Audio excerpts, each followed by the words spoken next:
بسم الله الرحمن الرحيم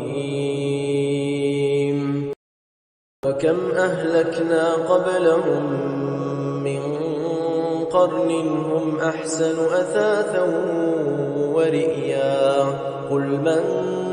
كان في الضلالة فليمدد له الرحمن مدا حتى إذا رأوا ما يوعدون إما العذاب وإما الساعة فسيعلمون من هو شر مكانا وأضعف جندا ويزيد الله الذين اهتدوا هدى والباقيات الصالحات خير عند ربك ثوابا وخير مردا أفرأيت الذي كفر بآياتنا وقال لأوتين مالا وولدا أطلع الغيب أم اتخذ عند الرحمن عهدا كلا سنكتب ما يقول ونمد له من العذاب مدا ونرثه ما يقول ويأتينا فردا واتخذوا من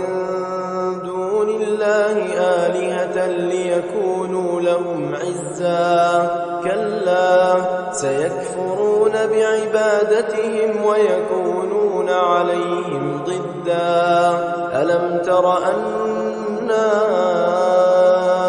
أرسلنا الشياطين على الكافرين تؤزهم أزا فلا تعجل عليهم إنما نعد لهم عدا يوم نحشر المتقين إلى الرحمن وفدا ونسوق المجرمين إلى جهنم وردا لا يملكون الشفاعة إلا من اتخذ عند الرحمن عهدا وقالوا اتخذ الرحمن ولدا لقد جئتم شيئا إدا تكاد السماوات يتفطرن منه وتنشق الأرض وتخر الجبال هدا أن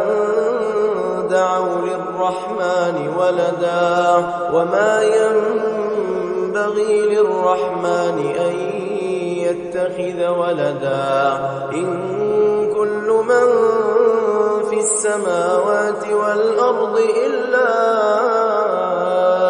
آتي الرحمن عبدا لقد أحصاهم وعدهم عدا وكلهم آتيه يوم القيامة فردا إن الذين آمنوا وعملوا الصالحات سيجعل لهم الرحمن ودا فإنما يسرناه بلسانك لتبشر به المتقين